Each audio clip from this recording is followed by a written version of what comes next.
यो राष्ट्रिय आविष्कार केन्द्रमा के गर्ने भन्ने कुराहरू केमा भर पर्छ भन्दाखेरि कसले कस्तो आइडिया ल्याउँछ। आविष्कार केन्द्र भन्ने जुन कुरा छ यो त 22 वर्ष गाउँमा काम गरेर आएको चाहिँ एउटा बुद्धि हो, एउटा ज्ञान हो।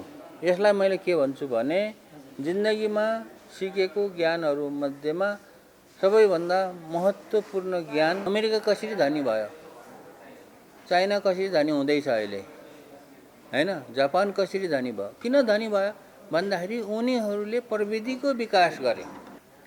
कुनै चिज संसारमा अनुसन्धान नगरिकन कोही चिज बनेको छैन। त्यसकारणले त्यो अनुसन्धान गर्नको लागि त आविष्कार केन्द्रहरू, अनुसन्धान केन्द्रहरू त हुनु पर्यो। हामीले राम्रो जनशक्ति उत्पादन गर्यौं र ती जनशक्तिलाई नेपालमा राखेनौं भने त्यो त अर्कालाई ठिक्क परेको हुन्छ। ठिक्क पर्छ। दाल भात तरकारी सबै दुःख गरेर चाहिँ पकाएर ठिक्क पारेर राख्ने, अनि खाने बेलामा चाहिँ अर्को आएर गप्पै खाइदिने। अनुसन्धान आविष्कार गर्ने भन्ने जुन समूह छ, जो मानव पुँजी छ, त्यो बेग्लै किसिमको हुन्छ। उनीहरूको दिमाग बेग्लै किसिमले काम गर्छ, हैन। उनीहरू चाहिँ अलिकति सन्की पनि हुन्छ, कोही चाहिँ एकदमै आफ्नो सुरमा काम गर्ने पनि हुन्छ। तिनीहरूलाई कर्मचारी तन्त्रको झन्झट भिजाइदिने हो भने उनीहरूले कामै गर्दैन।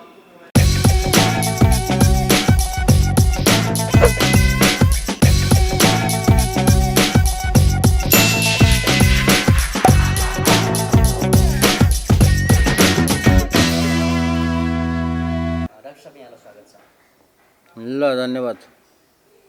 यी दिनहरुमा विशेष गरेर यो कोरोना रेस्पोन्सको लागि चाहिँ यहाँले धेरै काम गरिराख्नु भएको हामीलाई खबर छ। त्यसकारण यो विषयमा केही भनिदिनु। कोरोना रेस्पोन्सको काम चाहिँ यो कस्तो भने यो अहिलेको अवस्था अनुसारको काम हो।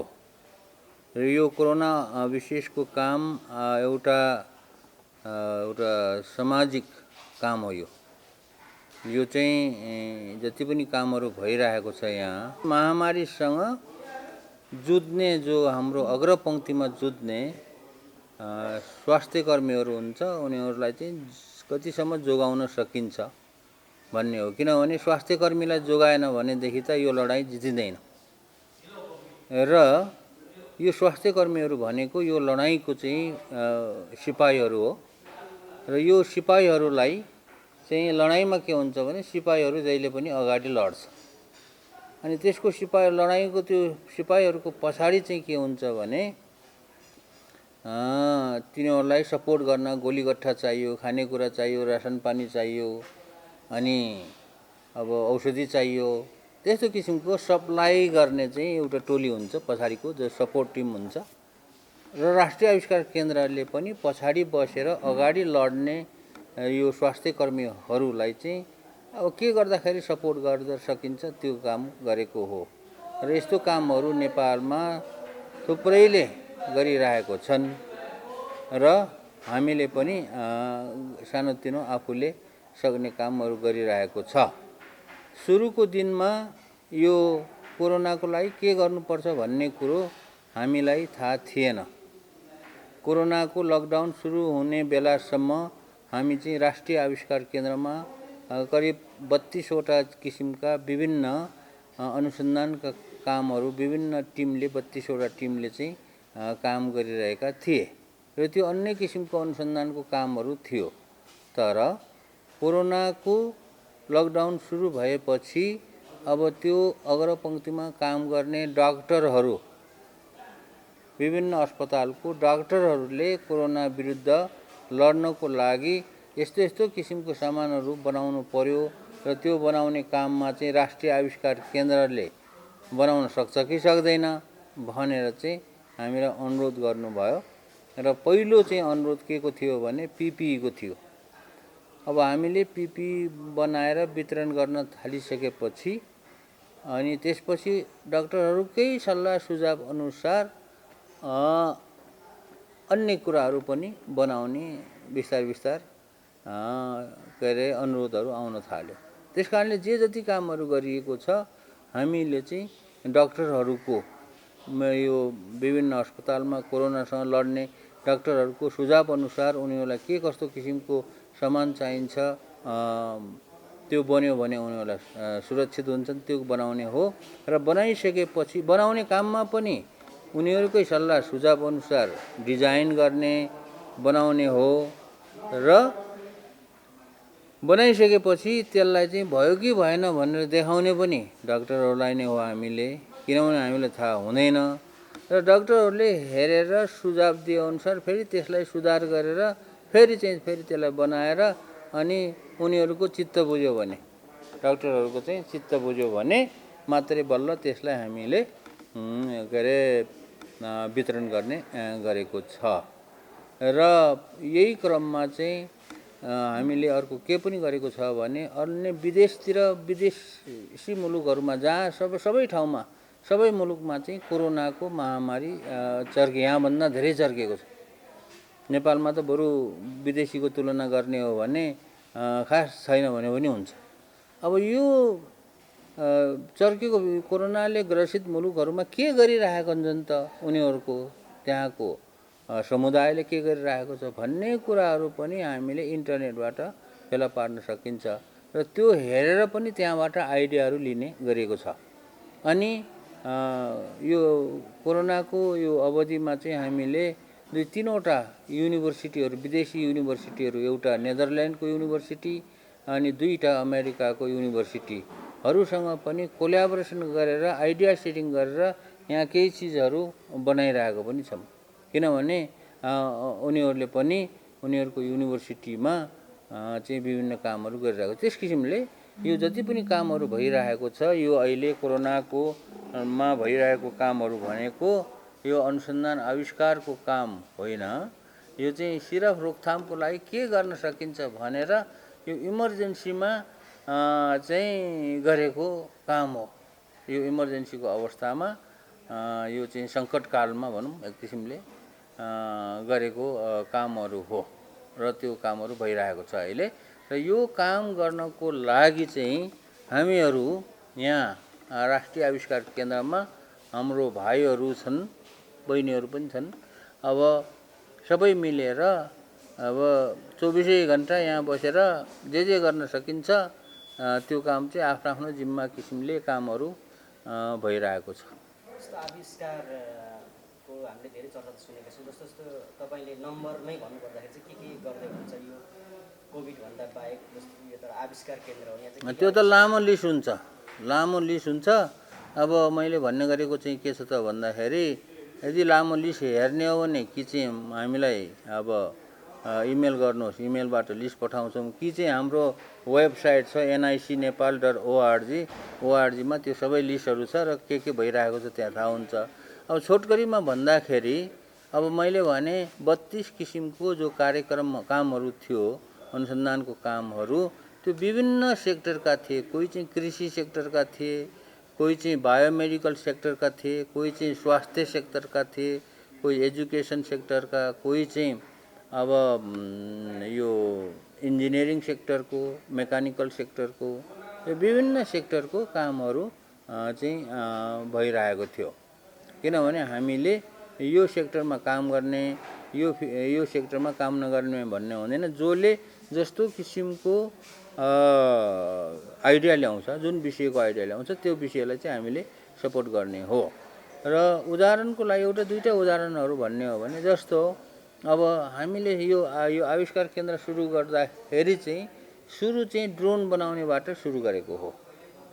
जसरी कोभिडमा पिपीबाट सुरु गरियो, ड्रोन बनाउनेबाट सुरु गरेको हो र त्यो ड्रोनको कामहरू ड्रोन चाहिँ कृषिको लागि होइन, यो चाहिँ दुर्गम क्षेत्रहरूमा स्वास्थ्य यो के अरे सेवा पुर्याउने, खास गरी औषधिहरू पुर्याउने, औषधि नभएको ठाउँमा औषधिले दुःख पाइरहेको ठाउँका जनताहरूलाई अलिकति राहत दिनको लागि औषधिहरू पुर्याउने भनेर त्यहाँबाट सुरु गरेको हो। अब त्यसपछि त फेरि आइडियाहरू थपिँदै गएर आइडियाहरू फेरि दिनदिनै आउँछ भने पनि हुन्छ। यो कोरोनाको समयमा पनि आइडियाहरू आइरहेको छ र अनि कसैले फोन गरेर पनि आइडिया भन्छन्, कसैले यहीँ आएर आइडिया भन्छन्, कसैले इमेल गरेर पनि आइडिया भन्छन्। आइडियाहरूलाई चाहिँ अलिकति सिलेक्सन गरेर 32वटा भनेको थियो, नत्र आइडिया त 200-400 भन्दा पनि बढी आइरहेछ। र अब त्यो आइडियाहरू मध्येमा त्यो एउटा ड्रोनबाट सुरु गरेपछि यहाँ चाहिँ अरू कामहरू भइरहेको छ। जस्तो कृषिको क्षेत्रमा अब कुखुराको एउटा दाना बनाउने काम भइरहेको छ। यहाँ हुँदैन, त्यो सबै काम यहीँ हुँदैन, त्यो चाहिँ चितवनमा रामपुर कृषि विश्वविद्यालयमा भइरहेको छ। अब अर्को कुरा, यो अस्पतालहरूमा चाहिने खास गरी गाउँ ग्रामीण हेल्थ पोस्टहरूलाई पनि सहयोग हुने किसिमले यो बेबी वार्मर, बेबी इन्कुबेटर भन्ने चिजहरू त्यो बनाएर त्यो पनि परीक्षण भइरहेको छ। अनि अब अर्को जस्तो यो बाँदर धपाउने, बाँदरले दुःख दियो, बाँदर अथवा जङ्गली जनावरहरूले दुःख दियो र यो धपाउने भनेर त्यस्तो किसिमको कामहरू पनि भइरहेको छ। अब यहाँ सानोतिनो कामहरू, सानो कोही मान्छेहरूले यो चुलो स्टोभ पनि बनाउने भनेछ, कोहीले बायोग्यास निकाल्नलाई बायोडाइजेस्टर बनाउने, कसैले धान रोप्ने मसिन बनाउने, यस्तो किसिमको सानोतिनो मेसिनहरूदेखि लिएर अब अन्य विभिन्न किसिमको मेसिनहरू चाहिँ यहाँ मेसिनहरू र विभिन्न चिजबिजहरू यहाँ हुन्छ। र यो 32वटाबाट अहिले चाहिँ हामीले त्यो 32वटा यो कोरोनाको लकडाउन सुरु भइसकेपछि चाहिँ त्यतातिर त्यति ध्यान दिएको छैन, किनभने फुर्सद नै छैन। र 7-8वटा जति चाहिँ अब असफलै जस्तो भयो र त्यसमा 25वटा बाँकी रहेको थियो। 25वटामा चाहिँ 7वटा जति कामहरू जो चाहिँ अब सफल होला जस्तो छ अथवा त्यो अन्तिम चरणमा छ। अब तिनीहरूलाई चाहिँ यो कोरोनाको महामारीबाट अलिकति हल्का भयो भने अब तिनीहरूलाई सफल बनाउने भनेर यो भइरहेको छ। त्यस कारणले यो राष्ट्रिय आविष्कार केन्द्रमा के गर्ने भन्ने कुराहरू केमा भर पर्छ भन्दाखेरि कसले कस्तो आइडिया ल्याउँछ त्यो कुरामा भर पर्छ। हामी आफैले यस्तो आइडियामा काम गर्ने भन्ने होइन, जसले जस्तो किसिमको आइडिया ल्याउँछ त्यसले चाहिँ त्यो आइडिया अनुसार त्यसमा फेरि उसैले काम गर्ने हो, हामीले काम गर्ने होइन। राष्ट्रिय आविष्कार केन्द्रमा धेरैले के भन्छन् भने नबुझेको कुरो, महावीर पुनले अनुसन्धान आविष्कार गरिरहेछ भन्छ। महावीर पुनले केही पनि गरेको छैन। त्यो आइडिया ल्याउने समूहले काम गरिरहेको छ, उनीहरूलाई चाहिने किसिमको सपोर्ट चाहिँ राष्ट्रिय आविष्कार केन्द्रले दिइरहेको छ। साँच्चै भन्यो भने मेरो गाउँ त यहाँ यो भुइँ बढार्ने काम हो, टोइलेट सफा गर्ने काम हो होइन। यिनीहरूलाई चाहिँ अब खानेकुराहरू छ कि छैन, यहाँ खाजा खुवाइन्छ, दाल भात बिहान बेलुका खाने बस्नेको व्यवस्था कस्तो छ त्यस्तो हेर्ने काम हो। त्यस कारणले यो जति पनि कामहरू छन् यो चाहिँ अब भिन्न तरिकाले हामीले चाहिँ यहाँ गरिएको छ। हजुर, यो आविष्कार केन्द्र खोल्नको लागि र हजुरको बाल्यकालमै अभिप्रेरित हुनुभयो कि पछिल्लो समयमा हजुरले डक्टर गरिसकेपछि अभिप्रेरित हुनु, यो चाहिँ जिज्ञासा सबैको छ, एकचोटि बताइदिनुहुन्छ? यो कोही बाल्यकालमा अभिप्रेरित भएको, यो चाहिँ कसैले अभिप्रेरित गरेर गरेको चिज हुँदै होइन। मैले अमेरिकाबाट फर्केर आएको चाहिँ अहिले 28 वर्ष भयो।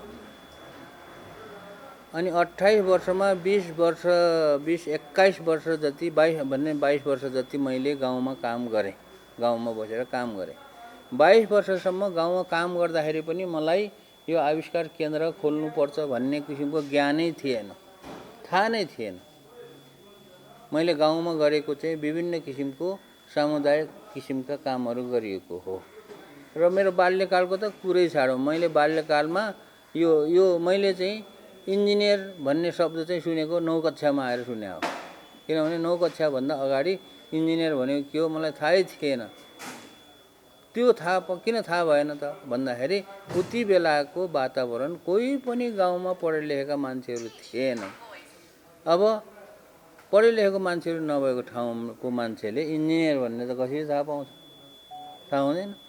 अनि 9 कक्षामा आएर पढ्दाखेरि बल्ल चाहिँ सरहरूले इन्जिनियर भनेको यस्तो हो, तपाईँ चाहिँ इन्जिनियर बन्नुपर्छ भनेपछि म चाहिँ के रहेछ यो इन्जिनियर भन्ने थाहा भएको। त्यसकारणले यो जुन जति पनि कुराहरू भइरहेको छ, मेरो आफ्नो जिन्दगीमा भइरहेको कुराहरू, मैले गरिरहेको कुराहरू चाहिँ के हो भने यो काम गर्दै जाँदाखेरि सिकेको कुरा हो। अनि अमेरिकामा पढेर आएर त्यहाँ सिकेर आएर यहाँ काम गरेको भन्ने चाहिँ हुँदै होइन। अमेरिकामा विश्वविद्यालयमा पढेको काम चाहिँ जागिर खानलाई चाहिँ काम लाग्छ, विश्वविद्यालयमा पढेको चिज कहीँ पनि होइन। तर यस्तो किसिमको सामुदायिक कामहरू, यस्तो किसिमको कामहरू गर्नको लागि त्यो विश्वविद्यालयमा पढेको शिक्षाले काम गर्दैन। त्यसकारणले यो 22 वर्षसम्म गाउँमा काम गरेर विभिन्न किसिमको सामुदायिक कामहरू, समाजसेवाको कामहरू विभिन्न क्षेत्रमा, त्यहाँ पनि विभिन्न क्षेत्रमा गरेको थियो। स्वास्थ्यको क्षेत्रमा पनि गरेको थियो, क्लिनिकहरू बनाउने काम, शिक्षाको क्षेत्रमा त शिक्षाको गुणस्तर कसरी बढाउने भन्ने काम गरेको थियो। अब सञ्चारको क्षेत्रमा वायरलेस नेटवर्किङ बनाएर पुर्याएर चाहिँ इन्टरनेट पुर्याउने, अब के अरे त्यसको प्रयोग गर्ने कम्प्युटरहरू पुर्याउने काम पनि गरेकै थियो। अब पर्यटनको विकासको लागि पनि काम गरेकै थियो त्यहाँ गाउँलेहरूसँग। यो सबै चिजहरू फेरि मैले जानेर गरेको होइन, गाउँलेहरूसँग मिलेर गाउँलेहरूको सरसल्लाह अनुसार यो चाहिँ गरेको काम थियो। त्यसकारणले यो जुन आविष्कार केन्द्र भन्ने जुन कुरा छ, यो त 22 वर्ष गाउँमा काम गरेर आएको चाहिँ एउटा बुद्धि हो, एउटा ज्ञान हो। यसलाई मैले के भन्छु भने जिन्दगीमा सिकेको ज्ञानहरू मध्येमा सबैभन्दा महत्त्वपूर्ण ज्ञान, त्यो पनि 22 वर्ष गाउँमा बसेर, त्यो पढेर सिके होइन क्या। यो 22 वर्ष गाउँमा बसेर सिकेको ज्ञान के हो भने नेपाल जस्तो गरिब मुलुकलाई यदि समृद्धि बनाउने हो भने अनुसन्धान आविष्कार भन्ने कुरामा त्यसलाई चाहिँ उच्च प्राथमिकतामा राख्नुपर्ने रहेछ भनेर मैले यो ज्ञान सिकेँ। 22 वर्षको ज्ञान यो, अथवा यो सिक्नलाई मलाई 22 वर्ष लाग्यो। अब अनि त्यसलाई फेरि अर्को शब्दमा भन्ने हो भने नेपाललाई चाहिँ धनी बनाउने हो भने अथवा समृद्धि बनाउने हो भने नेपालले पैसा कमाउनु पर्छ। नेपाल चाहिँ गरिब भएको कारण चाहिँ पैसा नकमाएर गरिब भएको रहेछ भन्ने सिक्नलाई मलाई चाहिँ 22 वर्ष गाउँमा बस्नु पर्यो। अनि मात्र मेरो दिमागमा चाहिँ झुल्कियो त्यो कुरो। अब यो कसरी, यो त सबैले जानेको कुरा, कुनैको ठुलो कुरा चाहिँ सिकिस् के हो, त्यो त सबैलाई थाहा छ नि। पैसा नकमायो भने को धनी हुन्छ भन्ने त सबैलाई थाहा छ, कहाँ ठुलो कुरो भयो हुन्छ। तर त्यो थाहा पाएर मात्र भएन क्या, त्यसलाई चाहिँ भित्री हृदयबाट नै मनन गर्नु पर्यो। पैसा कमाएन भने धनी कोही पनि हुँदैन, व्यक्ति पनि हुँदैन, देश पनि हुँदैन। जति पनि धनी व्यक्तिहरू भए, जति पनि धनी मुलुकहरू भए, उनीहरू चाहिँ समृद्धि भए, उनीहरू चाहिँ पैसा कमाएर धनी भएको हो। र जति पनि गरिब मुलुकहरू छन् संसारमा, उनीहरू चाहिँ पैसा नकमाएर धनी नभएको हो। त्यही कारणले यो पैसा धनी हुनको लागि, समृद्धि हुनको लागि त पैसा कमाउनु पर्छ भन्ने ज्ञान मैले चाहिँ होइन बुझ्नको लागि, मनन गर्नको लागि मलाई 22 वर्ष गाउँमा काम गर्नु पर्यो। अब पैसा कसरी कमाउने त भन्दाखेरि त्यो कुरा जान्नको लागि पनि हामीले कोही किताब पढ्नु परेन, कोही PhD गर्नु पर्दैन। त्यो गर्नको लागि पनि अरू देशलाई हेरे पुग्छ क्या। अमेरिका कसरी धनी भयो, चाइना कसरी धनी हुँदैछ अहिले होइन, जापान कसरी धनी भयो। किन धनी भयो भन्दाखेरि उनीहरूले प्रविधिको विकास गरे। प्रविधिको विकास गरेर अनि विभिन्न किसिमको चाहिँ कल कारखानाहरू खोलेर सामानहरू चाहिँ उत्पादन गरेर बजारीकरण गरेर विश्व बजारमा बेचेर पैसा कमायो। हामीले किन कमाएनौँ? किनभने हामीले अनुसन्धान आविष्कार केही गरेका छैनौँ, कल कारखानाहरू उत्पादन केही हुँदैन, नभएपछि हामीले केही बेच्न सकेका छैनौँ। सम्पूर्ण चिजहरू विदेशबाट ल्याएर चाहिँ यहाँ चाहिँ स्टाइल पारिरहेका छौँ होइन। त्यसकारणले हाम्रो पैसा चाहिँ सबै विदेश गएको छ अनि गरिब भयो, टाट पल्टियो। नेपाल चाहिँ अब धेरैलाई थाहा नहुन सक्छ, नेपाल चाहिँ टाट पल्टिएको देश हो। यो कसरी टाट पल्टिएको भनेको के हो भने अनि कुनै व्यापार व्यवसाय गर्दाखेरि घाटा लाग्यो भने त्यो घाटा लागेको मान्छेलाई टाट पल्टेको भन्छ क्या साधारण अर्थमा। नेपाल चाहिँ टाट पल्टेको देश हो किनभने नेपालले 94-95% जति पनि चिजबिजहरू हामीले प्रयोग गर्छौँ यहाँ अहिले आफ्नो दैनिक जीवनमा त्यो चाहिँ 94-95% चिजबिजहरू हामी विदेशबाट ल्याउँछौँ। 5-6% चिजबिजहरू मात्रै निर्यात गर्छौँ भनेपछि देशको वर्षमा 12-13 खरब रुपियाँ चाहिँ विदेश गएको छ अनि त्यो गएको छ र त्यो पैसा आयात गर्दाखेरि बाहिर गएको छ अनि विदेशबाट चाहिँ आउने पति 5-6% चिजबिजहरू बनाएर गर्दाखेरि 1 खरब पनि आएको छैन। त्यस कारणले अब के भयो व्यापारमा त घाटा लागेको छ हाम्रो हैन व्यापारमा पक्कै घाटा लागेको छ नि यो सोझो लाटोले पनि बुझ्ने कुरा भयो। 95% चिजबिजहरू बाहिरबाट ल्याउने र 6% चिजबिज 5-6% चिजबिजहरू विदेशमा निर्यात गर्दाखेरि त हाम्रो व्यापारमा त घाटा छ। त्यसलाई चाहिँ अर्थशास्त्रीहरूले ट्रेड डिफिसिट व्यापार घाटा भन्छन्।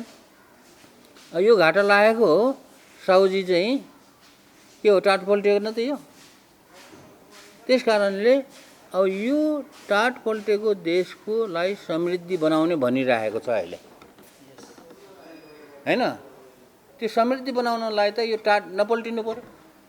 टाट नपल्टिनुको लागि त चाहिँ के भयो त आयात चाहिँ घटाउनु पर्यो निर्यात बढाउनु पर्यो। अहिले निर्यात बढाउन नसकिएला ठिकै छ त्यो टाइम लाग्छ तर कमसेकम आयात घटाउनुको लागि देशमा केही चिजहरूको त उत्पादन हुनु पर्यो।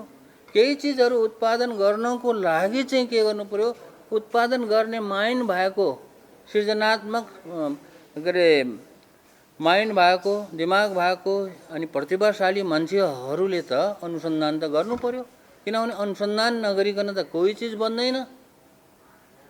कुनै चिज संसारमा अनुसन्धान नगरिकन कोही चिज बनेको छैन। त्यसकारणले त्यो अनुसन्धान गर्नको लागि त आविष्कार केन्द्रहरू अनुसन्धान केन्द्रहरू त हुनु पर्यो। जस्तो कुरो भनौँ उदाहरणको लागि मैले चस्मा लगाएको छु यो चस्माको यो फ्रेम पनि विभिन्न किसिमको हुन्छ अनि विभिन्न किसिमको डिजाइनको चाहिँ फ्रेम बनाउनको लागि त यो त अनुसन्धान गर्नु पर्यो। त्यसकारणले यो अनुसन्धान भन्ने चिजै हुँदैन नेपालमा भनेदेखि यहाँ के उत्पादन हुन्छ। अनुसन्धान गर्नको लागि चाहिँ अनुसन्धान गर्छु भन्नेहरूलाई पनि लौ उनीहरूलाई चाहिँ केही सहयोग गर्ने मद्दत गरेर उनीहरूलाई उक्साउने किसिम गर्ने चाहिँ सिस्टमै छँदै छैन नेपालमा। अब हामीले के कुरामा ढुक्क छौँ भने हामीहरूले चाहिँ एकदमै शिक्षामा फड्को मार्दैछौँ। हामीले यत्रो थुप्रै विश्वविद्यालयहरू खोलिरहेका छौँ। अब पनि हरेक प्रदेश सरकारले आफ्नो आफ्नो एउटा प्रादेशिक विश्वविद्यालय खोल्ने भनेर चाहिँ कतिले खोलिसके कतिले खोल्ने क्रममा छन् हैन। यहाँ प्राइभेट विश्वविद्यालयहरू पनि धेरै खोल्छु भन्न अरूले पनि खोल्दैछन् तर सबैको ध्यान केमा छ त भन्दाखेरि विश्वविद्यालय खोलेर एकदम राम्रो विद्यार्थीहरू उत्पादन गर्ने राम्रो जनशक्ति उत्पादन गर्ने। राम्रो जनशक्ति उत्पादन गरेपछि कसको लागि गर्ने भन्ने कुरामा सोचाइ त कसैको छैन। हामीले राम्रो जनशक्ति उत्पादन गर्यौं र ती जनशक्तिलाई नेपालमा राखेनौं भने त्यो त अर्कालाई ठिक्क परेको हुन्छ। ठिक्क पर्छ दाल भात तरकारी सबै दुःख गरेर चाहिँ पकाएर ठिक्क पारेर राख्ने अनि खाने बेलामा चाहिँ अर्को आएर कप्पै खाइदिने त्यो स्थिति हुन्छ। जस्तो हामीलाई यस्तो एक किसिमले एउटा सोच्नुहोस् कुरा के सोच्नुहोस् भने छोराछोरी पाउनुभयो छोराछोरी पाएपछि सबै बाबुआमाको चाहना के हुन्छ भने छोराछोरीलाई राम्रोसँग हुर्काउँछु र पालन पोषण गर्छु पढाउँछु लेखाउँछु र अनि ठुलो भएपछि पाल्ला भनेर हामी गर्छौँ हैन। अनि त्यसो गर्नलाई धेरै खर्च पनि गर्छौँ। अनि भोलि छोराछोरीलाई हुर्काएर छोरीले चाहिँ कुनै एउटा अर्को केटा लिएर कता गयो अनि छोराले चाहिँ अब स्वास्नी ल्याइदिएर अनि कता गयो भनेदेखि अब त्यो हुर्काएको खर्च चाहिँ घाटा परेन? हँ? मन दुख्दैन? मन त दुख्छ नि। भने जस्तै राज्यले, हामी समाजले चाहिँ करोडौँ होइन खरबौँ खरब रुपियाँ खर्च गरेर यत्रो चाहिँ शैक्षिक संस्थाहरू चाहिँ निर्माण गरेर,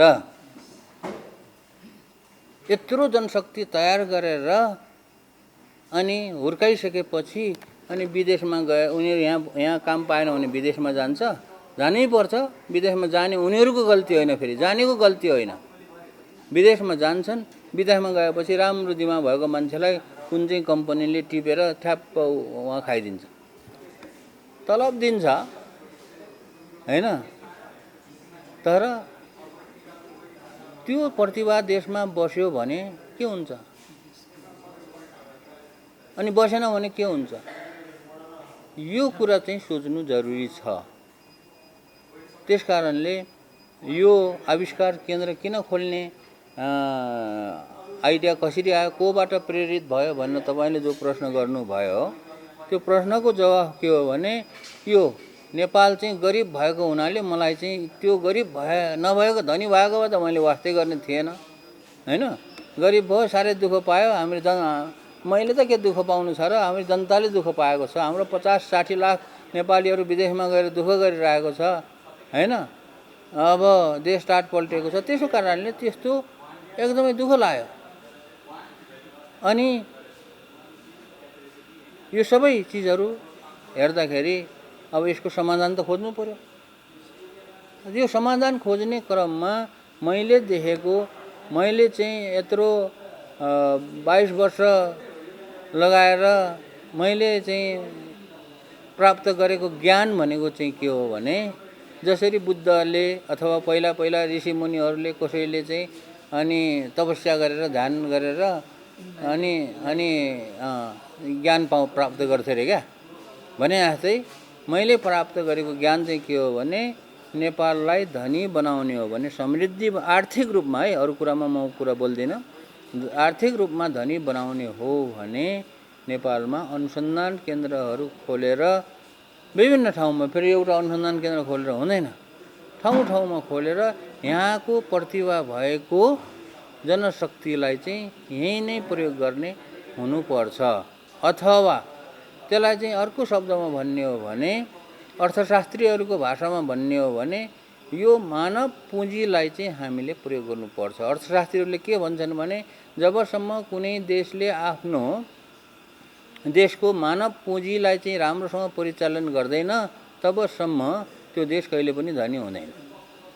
मानव पुँजी पनि दुई किसिमको भयो, एउटा चाहिँ दिमाग भएको क्रिएटिभ मानव पुँजी भयो अनि अर्को चाहिँ अरू साधारण मानव पुँजी भयो। र त्यो क्रिएटिभ मानव पुँजीलाई राख्नु पर्यो। त्यो क्रिएटिभ मानव पुँजी भनेको चाहिँ 1% पनि हुँदैन होइन। अमेरिकामा पनि त कोही सबै चाहिँ एकदमै क्रिएटिभ त छैन होइन। त्यहाँको लद्दु नेपाली भन्दाखेरि पनि लद्दु पनि छन् त्यहाँ होइन। त्यस कारणले त्यो क्रिएटिभ, इनोभेटिभ, ट्यालेन्टेड मानव पुँजीलाई चाहिँ हामीले त्यसको महत्त्व नबुझेको हुनाले हामी चाहिँ गरिब भएको हो। र त्यही भएर यो मानव पुँजीलाई चाहिँ महत्त्व नबुझ्ने देश कहिले पनि धनी हुँदैन भनेर चाहिँ मैले अरू विकास गर्नको लागि, समृद्धि बनाउनको लागि अहिले हामी के खोजिरहेछौँ भने विदेशी ऋण खोजिरहेछौँ क्या होइन। विदेशी लगानीकर्ता खोजिरहेछौँ। त्यो भनेको कि हामीले के खोजिरहेछौँ भने पैसा खोजिरहेछौँ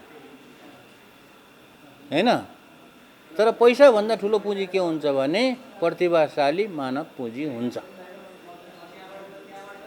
पैसा पनि खोज्नुपर्छ ठिक छ, तर यतातिर पैसा खोजेर, विदेशी लगानीकर्ता खोजेर, विदेशी ऋण लिएर यतातिर पैसा खोज्ने, विकास गर्छु भन्ने, अर्कोतिर चाहिँ नेपालको मानव पुँजीलाई, एकदमै प्रतिभाको मानव पुँजीलाई वास्तै नगर्ने गरेपछि के हुन्छ? केही पनि हुँदैन, देश समृद्धि हुँदैन। यही हो यसको पृष्ठभूमि। अहिले राष्ट्रको तर्फबाट हजुर लगायत राष्ट्रिय आविष्कार केन्द्रलाई कुनै पनि त्यस्तो राहत, ग्रान्ट अथवा कुनै सुविधा केही प्रदान गरिएको सुनिन्छ देशमा सर्प पालनलाई 72 करोड छुट्याइएको छ, 20 उत्पादन गर्न भनिन्छ। आविष्कार केन्द्रले त्यस्तो केही छ? अब यसको जिज्ञासाको उत्तर चाहिँ एकदम साधारण उत्तर छ।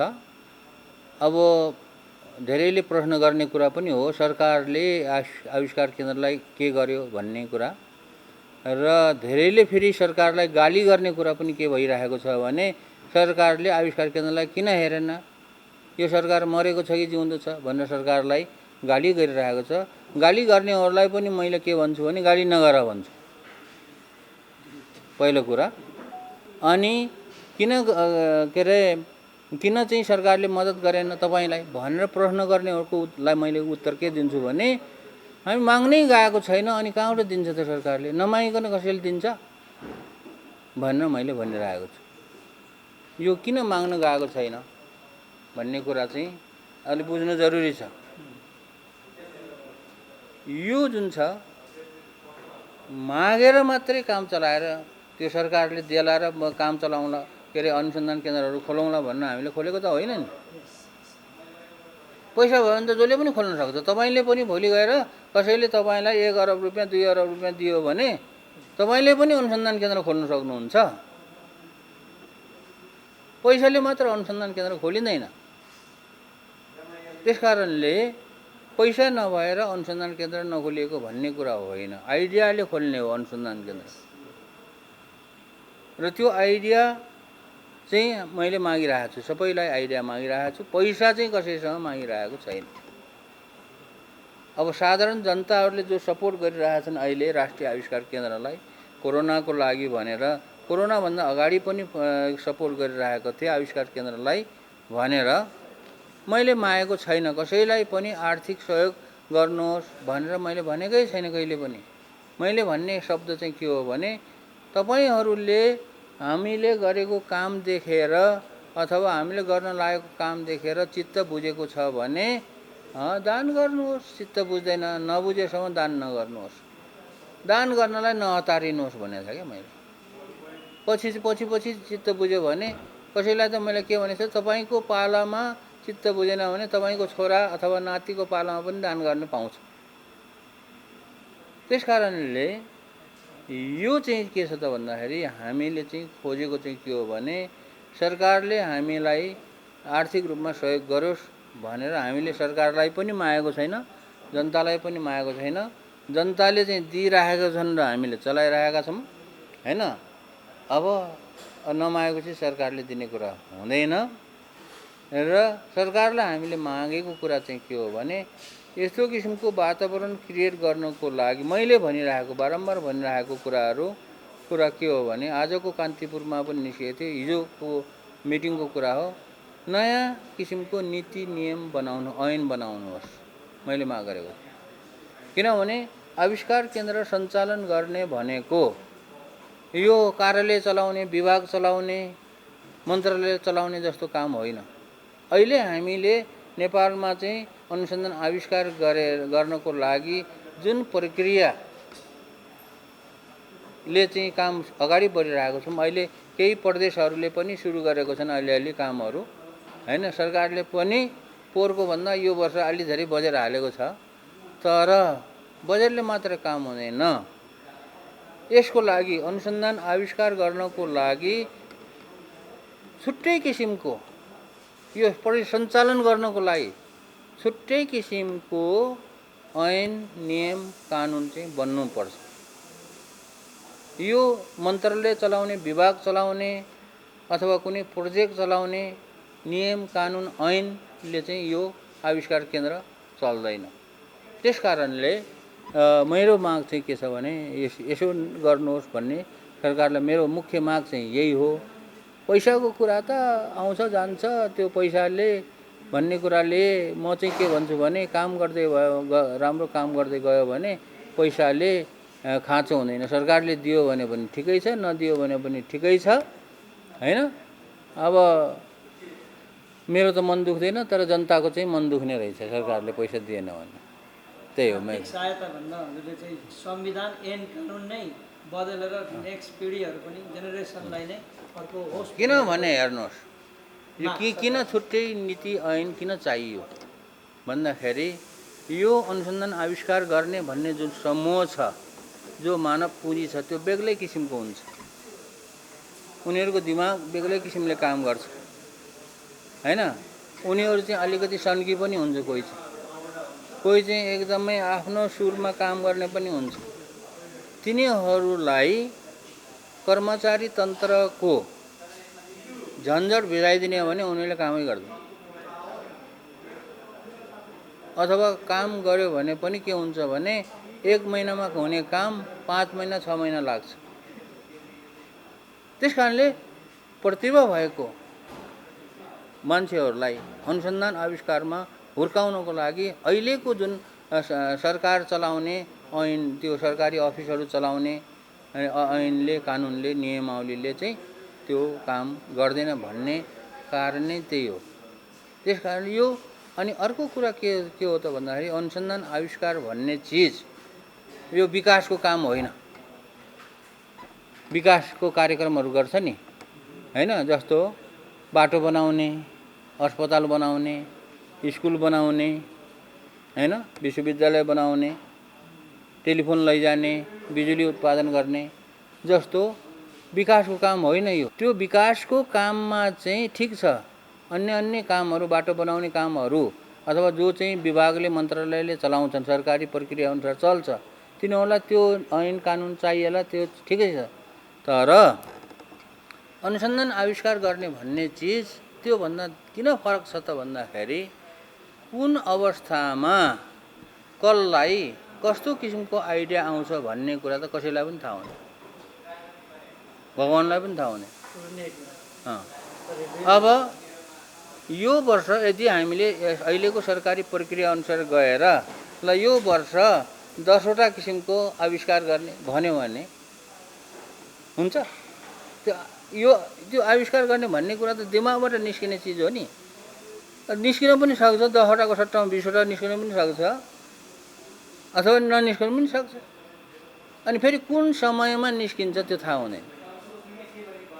अब सरकारी प्रक्रियामा गयो भने के हुन्छ त भन्दाखेरि ल वर्षमा चाहिँ 2 पल्ट अथवा 3 पल्ट सूचना प्रकाश गरेर आह्वान गर्ने भन्ने हुन्छ।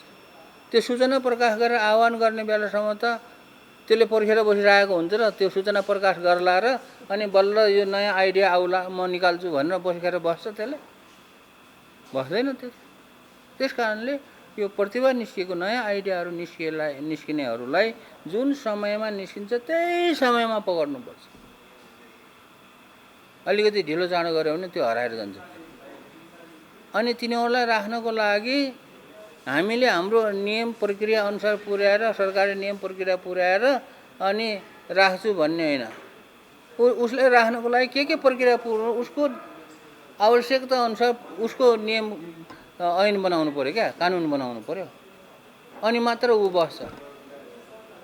त्यस कारणले यो अनुसन्धान केन्द्र, आविष्कार केन्द्रहरू सञ्चालन गर्नको लागि र देशलाई साँच्चीकै रूपमा समृद्धि बनाउने हो भने अनुसन्धान केन्द्रहरू चलाउने, आविष्कार केन्द्रहरू चलाउने ऐन, नीति, नियम चाहिँ छुट्टै किसिमको हुनै पर्छ। भएन भने चल्दैन। चल्ला, काम चल्ला, तर अब उही पानीमा, बालुवामा चाहिँ पानी हाले जस्तो हुन पनि सक्छ। खर्च चाहिँ बेसरी हुने, उपलब्धि चाहिँ केही नहुने, त्यो पनि हुनसक्छ। डाक्टर साहब, म क्वेसन गर्न चाहन्छु एउटा। जस्तो भनौँ न, एक हिसाबले नेपालको तपाईँको विकासको लागि आविष्कार जरुरी छ भन्नुभयो हामीले होइन। त्यो हिसाबले हेर्दाखेरि जस्तो 1, 2, 3 यसरी पोइन्ट वाइज गर्दाखेरि होइन, के कुराहरू चाहिँ हामीले आविष्कार गर्न जरुरी छ नेपालको विकासको लागि चाहिँ विशेष गरी? अब साधारण जनसाधारणले, हामी सबैले, तपाईँले, अरू आम नागरिकले र हाम्रो नेताहरूले है सोचेको कुरा के हो भने नेपालको विकासको लागि बाटो बनाउनु पर्छ, बिजुली उत्पादन गर्नुपर्छ हैन, राम्रो राम्रो युनिभर्सिटीहरू, अस्पतालहरू बनाउनु पर्छ, अथवा रेल मार्गहरू ल्याउनु पर्छ, इन्टरनेसनल एयरपोर्टहरू बनाउनु पर्छ। सबैले बुझेको सोचाइ चाहिँ त्यो हो। त्यो भनेको भौतिक पूर्वाधारको विकास हो हैन। समृद्धि बनाउनको लागि भौतिक पूर्वाधारको विकास गर्नुपर्छ, मैले गर्नु पर्दैन भनेको छैन। ठिक छ, तर यहाँ भएको कुरा के छ भने भौतिक पूर्वाधारको विकास गर्ने बित्तिकै समृद्धि एकैचोटि भइहाल्छ भन्ने सोचाइमा छौँ कि हामी।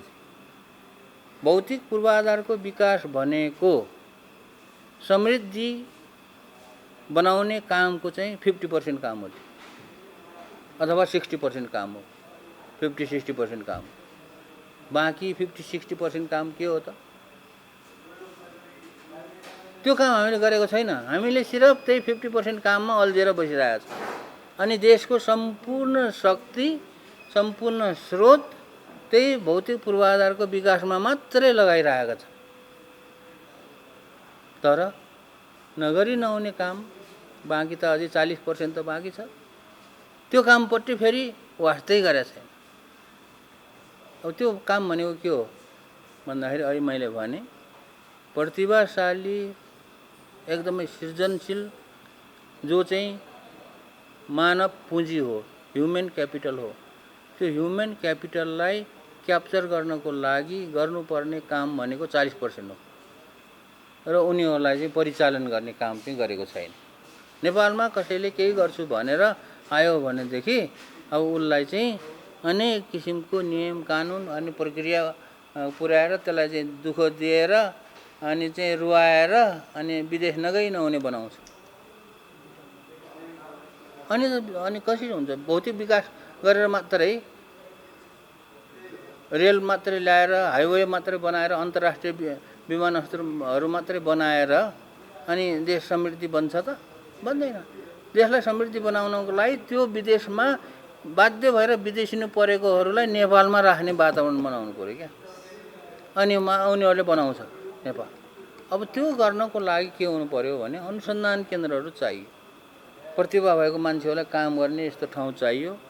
किन यस्तो खोल्यो भने कसरी समृद्धि हुन्छ भनेर धेरैले प्रश्न गर्छन्। यस्तो खोल्यो भने, अनुसन्धान केन्द्रहरू खोल्यो भने त्यसले कुनै न कुनै चिज बनाउँछ, उत्पादन गर्छ, अनुसन्धान गर्छ अनि गरेर त्यसलाई चाहिँ त्यो विकास गरेर, कुनै वस्तुको विकास गरेर त्यसलाई चाहिँ उत्पादन गर्छ, उत्पादन गरेर बेच्छ। बेचेपछि के हुन्छ? त्यो क्रममा चाहिँ उत्पादन गर्ने क्रममा रोजगारीको सिर्जना हुन्छ अनि बेचेर व्यापार गर्यो भने त्यसले चाहिँ सरकारलाई भ्याट ट्याक्स बुझाउँछ अनि सरकार पनि धनी हुने भयो, सरकार पनि समृद्धि हुने भयो नि। अनि मात्रै त्यो देश बन्छ। अब कुनै पनि देशहरू, विकसित देशहरूले धनी भएको कारण चाहिँ त्यहाँ उद्योग धन्दाहरू धेरै छन्, सबैले ट्याक्स बुझाउँछ, काम गर्नेले पनि ट्याक्स बुझाउँछ, सबै जनताले ट्याक्स बुझाउँछ, उद्योग धन्दाले ट्याक्स बुझाउँछ अनि धेरै पैसा भएर अनि विकसित भयो भनेर भन्छ। 50% काम हो, 50% काममा मात्र हामी जोड दिइरहेका छौँ। बाँकी गर्नुपर्ने 50% काममा चाहिँ हामीले जोड दिएका छैनौँ। त्यो नदिँदाखेरि के भयो भने यो देशमा चाहिँ उद्योग धन्दाको विकास भएन।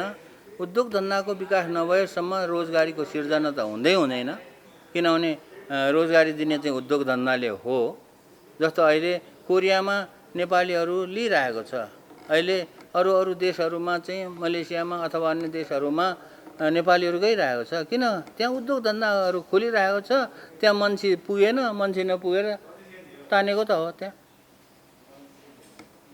होइन? हामीले पनि उद्योग धन्दाहरू खोल्यो भनेदेखि यहाँ हुन्छ। तर उद्योग धन्दा खोल्ने भन्ने कुरा नेपालको दिमागमा छैन। नेपाली उद्योग धन्दाहरू खोल्नलाई पनि चाहिँ के छ त भन्दाखेरि यो प्रतिभाशाली सन्ततिहरूलाई राख्नको लागि भने जस्तै त्यो उद्योग धन्दा खोल्नेहरू, उद्योगपतिहरूलाई पनि फगाउनु पर्ने हुन्छ। अब त्यस्तो किसिमको सहज एउटा नीति नियम बनाउनु पर्यो, हैन? उद्योग धन्दाहरू खोल्नको लागि चाहिँ त्यो के अरे उद्योगपतिहरूलाई, लगानीकर्ताहरूलाई रुवाउने नियम बनाएर लगानीकर्ताहरू कहिले आउँछ? प्रतिभाशाली सन्ततिहरूलाई चाहिँ हुर्काउनको लागि उनीहरूलाई चाहिँ रुवाउने नियम कानुन नीति बनाएर कहिले उनीहरूले बस्छ नेपालमा? बस्दैन। त्यस कारणले हामीले चाहिँ तपाईँले भनेको कुरा के हो भने प्रथम कुरो चाहिँ यो समृद्धि बनाउनको लागि पूर्वाधारको विकासको साथसाथै छुट्टै होइन, पूर्वाधारको विकास पनि जानु पर्यो अगाडि, अनि यो प्रतिभाशाली सन्ततिहरूलाई पनि राखेर उद्योग धन्दाहरूको विकासको लागि यो जुन छ सँगसँगै जानु पर्यो, प्यारलली जानु पर्यो समानान्तर रूपमा। अथवा यसलाई यसरी पनि हेरौँ कि एउटा रेल चल्नको लागि दुईटा लिग चाहिन्छ, एउटा लिगमा मात्र त रेल चल्दैन। त्यस कारणले अर्को लिग भनेको, एउटा लिग भनेको पूर्वाधारको विकास भयो, अर्को लिग भनेको त्यो विकास गर्नको लागि चाहिने जनशक्ति, ह्युमन क्यापिटल जो छ पुँजी, त्यसलाई चाहिँ लैजानको लागि सँगसँगै अगाडि नबढेसम्म चाहिँ देश समृद्धि कहिले पनि हुँदैन। र अहिले नेपालमा भएको यही हो कि एकातिर पूर्वाधारको विकास गर्ने भनेर सबै सभासदहरूले, सांसदहरूदेखि लिएर सबै अहिलेको स्थानीय सरकारहरूले अब कहिले बाटो बनाएको छन्, कहिले के बनाएको छन्, पुल बनाएको छन्, कहिले बिजुली बनाएको छन्, सबै गरेको छन्। तर अनुसन्धान तथा विकास गर्नको लागि काने कौडी छुट्याएको छैन। मैले भनेको मतलब के थियो भने, र ठिकै छ, सरकारलाई मैले त अब प्रपोज गरेको कुरा के हो भने, यो समानान्तर रूपमा लैजानको लागि उद्योग धन्दा के अरे पूर्वाधार र यो ह्युमन क्यापिटललाई चाहिँ सँगसँगै लैजानको लागि एउटा काम गर्यो भने पुग्छ, धेरै काम गर्नु पर्दैन। त्यो एउटा काम भनेको के हो भने, देशको जिडिपी जो छ, देशको जिडिपीको कम्तीमा 1% रकम अनुसन्धान तथा आविष्कार केन्द्रको लागि भनेर त्यो नीति नियमै छुट्याउँ। त्यो यो भनौँ न हाम्रो जुन छ उस गर्दाखेरि, यो बजेट बनाउँदाखेरि वार्षिक बजेट जो बनाइन्छ त्यो गरौँ। त्यो गर्नको लागि पहिला त एउटै सरकार थियो, अहिले त धेरै सरकार भएको छ। यो सङ्घीय सरकारले पनि त्यही गरोस्, 1% छुट्याओस्, प्रदेश सरकारले पनि 1% छुट्याओस्, स्थानीय सरकारले पनि 1% छुट्याओस्। जो विकासको बजेट हुन्छ, अर्को साधारण अब अफिस सञ्चालन यताउताको बजेटहरू होइन कि विकासको बजेटबाट 1% चाहिँ छुट्याऊ। त्यो 1% छुट्यायो भने पनि अहिले चाहिँ जो ग्याप छ 40% 50%को जो ग्याप छ त्यो निकै पुरा हुन्छ। बाँकी 99% जेसुकैमा तिमीहरूको इच्छा लागेको कुरामा खर्च गर।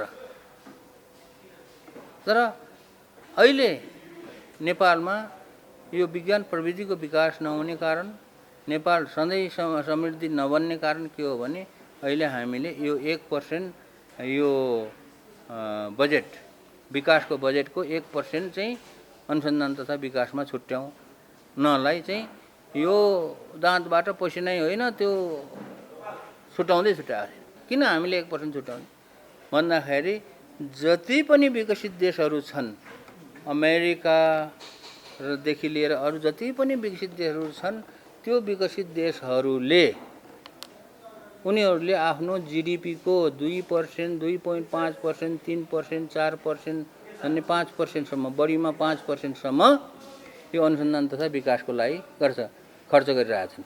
भनेपछि हामीले पनि अरू समृद्ध देश जस्तै बनाउनको लागि त उनीहरूले जे गरेको छ त्यो हामीले पनि गर्नु पर्यो कि परेन? उनीहरूले 5% छुट्याएछ, उनीहरूले 4% छुट्याएछ, 3% छुट्याएछ भने हामीले 1% छुट्याउँ, सुरुवात गरौँ। अनि त्यो 1% छुट्याउनलाई किन चाहिँ तोरीको फुल देख्नु पर्यो? किन चाहिँ कन्जुसै गर्ने? कन्जुसै गरेर हो यो विज्ञान तथा प्रविधिको विकासको लागि, अनुसन्धान तथा आविष्कारको लागि साह्रै कन्जुस भएर चाहिँ नेपाल विकास नभएको हो। अब यसो भन्दाखेरि अर्थशास्त्रीहरूलाई रिस उठ्छ। अहिलेको हाम्रो अस्ति भर्खर जानुभयो अर्थमन्त्री युवराज खतिवडालाई, मैले उहाँलाई पनि भनेको हो, त्योभन्दा अगाडिको अर्थमन्त्रीहरू सबैलाई भनेको हो, त्यही 1% छुट्याउँ। सबै अर्थमन्त्रीहरूलाई भनिरहेको थियो त मैले। उनीहरूले छुट्याएन। किन छुट्याएन भन्दाखेरि उनीहरूलाई दाँतबाट पसिना चुह्यो। त्यो सित्तैमा दिने जस्तो, यो बेकारमा खर्च हुने जस्तो कुरा ठाने क्या। बेकारमा यो खर्च हुने कुरा त होइन यो 1% भनेको। त्यस कारणले यो जबसम्म सरकारमा जाने मान्छेहरूको र स्थानीय सरकारको, मैले केन्द्रीय सरकारलाई मात्र भनेको छैन, स्थानीय सरकारको, प्रदेश सरकारको, सङ्घीय सरकारकोमा काम गर्ने ब्युरोक्र्याट्सहरू, नेताहरू जो छ, जबसम्म उनीहरूको दिमागमा यो 1% यो विकासको बजेटको 1% छुट्याएर अनुसन्धान तथा विकासमा काम लगाउँ भन्ने कुरा जबसम्म उनीहरूको दिमागमा यसको महत्त्व घुस्दैन तबसम्म देश जेसुकै बनाऊ, यहाँ चाहिँ पूर्व पश्चिम उत्तर दक्षिण के अरे 10 लेनको बाटो बनाऊ हैन, अथवा के अरे बुलेट ट्रेन बनाऊ हैन, 20वटा इन्टरनेसनल एयरपोर्ट बनाऊ, के हुनेवाला छैन। किन भन्दाखेरि त्यो पूर्वाधारको विकासले मात्रै त हुँदैन, बाटो बनाएर त्यहाँ गुड्ने चिज चाहियो क्या, रेल बनाएर त्यहाँ ओसार्ने चिज चाहियो हैन। एकदमै बाटो बनाइयो, रेल बनाइयो, रेल बनाउनको लागि त त्यहाँ पेसेन्जर चाहियो, यात्रा गर्ने मान्छे चाहियो, यात्रा गर्ने मान्छेसँग त पैसा हुनु पर्यो नि, त्यो रेलले त त्यसै त यात्रा त गर्न दिँदैन। अब यात्रा गर्नलाई जो पैसा चाहिन्छ हैन, अब गाडीमा गुड्नलाई कि आफ्नै गाडी हुनु पर्यो, आफ्नो गाडी किन्ने पैसा हुनु पर्यो, कि चाहिँ बसमा गुड्ने चाहिँ भाडा हुनु पर्यो। त्यो भाडा निकाल्नको लागि त देशमा चाहिँ रोजगारीको सिर्जना हुनु पर्यो कि परेन? अनि देशमा चाहिँ त्यस्तो किसिमको अर्थतन्त्रको विकास हुनु पर्यो कि परेन? अनि पूर्वाधार मात्रै बनाएर अनि बाटो मात्रै ठुलो बनाएर त्यहाँ जनताले त्यहाँबाट सेवा सुविधा लिन सकेनन् भने, प्रयोग गर्न सकेनन् भने, बिजुली ल मानौ 5000 मेगावाट बिजुली बनाइयो अथवा 10,000 मेगावाट बिजुली बनाइयो, 10,000 मेगावाट बिजुली बनाएर त्यो बिजुलीलाई त्यो घरमा ल्याएर बालेर अथवा प्रयोग गरेर आफ्नो कुनै उद्योग धन्दा चलाएर हैन, त्यसको महसुल तिर्न सकेन भनेदेखि त त्यो महसुल तिर्न महिनावारीको त्यसको तिर्न सकेन भने त्यो बिजुलीको के काम भयो? त्यो महसुल तिर्नको लागि, आफू हिँडडुल गर्नलाई भाडा तिर्नको लागि जनतालाई सक्षम बनाउनु पर्यो र सक्षम बनाउनुको लागि के हुनु पर्यो भन्दाखेरि देशमा उद्योग धन्दाको विकास हुनु पर्यो। उद्योग धन्दाको विकास गर्नको लागि अनुसन्धान आविष्कार चाहिन्छ। संसारमा एउटा सिओको चाहिँ आविष्कार गर्नेले पनि कयौं वर्ष चाहिँ दिमाग ख्याएर सिओको आविष्कार गरेको थियो।